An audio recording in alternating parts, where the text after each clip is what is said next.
Hai teman-teman semua, pernahkah kalian merasakan hidup seperti naik roller coaster dengan naik turunnya emosi dan munculnya tantangan-tantangan tidak kita duga-duga? Ya, generasi saat ini adalah generasi yang sangat unik, menghadapi tantangan-tantangan yang belum pernah ada sebelumnya. Jadi di kesempatan kali ini, mari kita bahas apa saja sih yang menjadi tantangan-tantangan di generasi muda saat ini. Yang pertama ada tantangan FOMO. FOMO adalah tantangan yang menghubungkan kita dengan dunia dunia sosial media dan seringkali kita ingin mengikuti semua tren yang ada, dan ini menjadi suatu kecemasan bagi kita semua. Mengapa menjadi suatu kecemasan? Karena ketika kita tidak bisa mengikuti tren yang ada, kita bakal diremeh-remehkan sama orang sekitar, dan ini menjadi cara kita menggunakan segala cara untuk mengikuti tren yang ada. Dan bersimpang siurnya dan munculnya berita-berita yang ada menjadi kita tidak bisa mengelola dengan baik berita-berita itu dengan benar. Kita tidak tahu berita itu benar ataupun hoax. Dan kemudian adalah berkembangnya teknologi. Dengan perkembangan teknologi yang begitu pesat, kita tidak bisa mengendalikan diri kita untuk mengikuti dan mengelola teknologi tersebut dengan baik. Contohnya, misalnya di generasi sekarang itu adalah HP.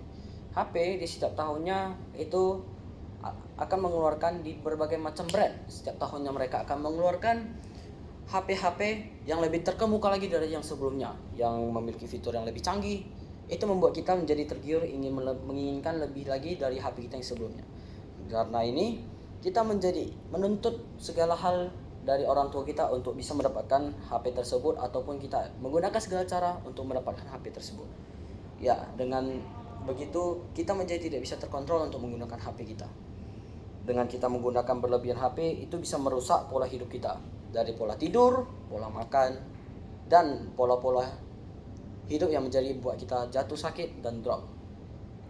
Selanjutnya adalah di dalam dunia pendidikan. Di dalam dunia pendidikan yang menjadi begitu sangat ketatnya di perguruan tinggi untuk kita masuki, yang menjadi perguruan impian kita. Ketika kita tidak bisa memasukinya, kita menjadi sangat stres dan sangat depresi, karena dengan adanya tuntutan akademik yang begitu berat serta non akademik yang juga lumayan membuat kita stres untuk mengikutinya, sehingga kita tidak bisa masuk ke universitas impian kita. Yang berikutnya adalah tantangan di dalam dunia kerja. Di masa kini, saat kita ingin bekerja di suatu perusahaan, mengapa begitu sulit? Karena adanya dorang dalam. Ketika kita ingin bersaing dengan beberapa orang, seringkali kita tidak bisa masuk dikarenakan ada saja orang-orang yang bisa masuk menggunakan orang dalam tersebut. Ya, bagaimana sih cara kita mengatasi semua masalah ini? Yang pertama, peran lingkungan sekitar kita. Peran lingkungan sekitar kita itu menjadi sangat penting bagi kita semua, teman-teman. Dengan adanya dukungan dari teman, keluarga, dan teman-teman sekitar kita yang menjadi masukan-masukan positif bagi kita, yang tidak membebani kita di suatu hari lagi. Yang kemudian ada menjadi generasi solutif. Apa sih itu generasi solutif? Ya, dengan menjadi generasi solutif, orang-orang masa kini bisa menggunakan generasi muda sebagai untuk memajukan kehidupan bangsa yang lebih baik lagi, karena generasi muda saat ini dapat menggunakan teknologi dengan baik lagi, yang kemudian mereka bisa memimpin untuk perubahan yang lebih baik lagi, untuk berpikir secara kritis dan sebagainya, yang bisa membuat generasi ini menjadi lebih baik ke depannya. Kemudian ada pendidikan yang relevan, pendidikan yang lebih baik lagi. Dengan memberikan kepada generasi muda pendidikan lebih baik dan relevan, itu akan menjadikan pendidikan generasi muda menjadi lebih baik lagi. Mereka bisa berpikir secara kritis dengan baik dan tidak ada kesimpang siuran ketika mereka melakukan suatu kegiatan.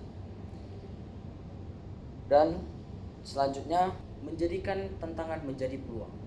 Seringkali generasi muda ini menjadikan suatu tantangan yang sangat-sangat ekstrim, menjadikan suatu itu menjadi peluang yang bisa membuat mereka lebih maju lagi.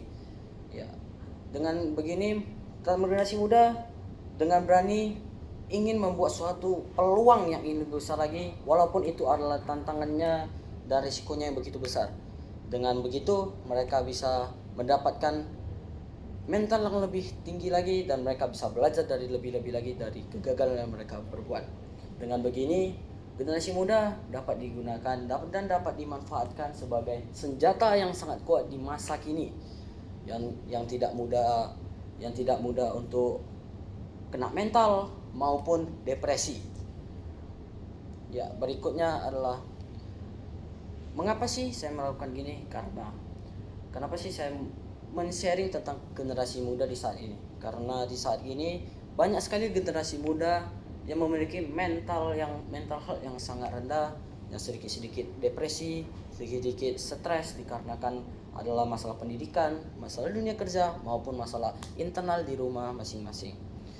Dengan memberdayakan generasi muda yang telah belajar lebih lagi, itu dapat membuat suatu perusahaan dan memanfaatkannya di dunia saat ini, itu menjadi bisa membawakan dunia lebih baik lagi dengan memberikan mereka pendidikan yang lebih, memberikan mereka dukungan positif dari teman sekitar, keluarga, maupun persaudaraan yang telah melekat pada mereka. Itu memberikan sangat penting dari dukungan positif dari kita semua. Sekian dari saya, Roger Taiman, dan itulah apa saja tantangan generasi muda. Terima kasih.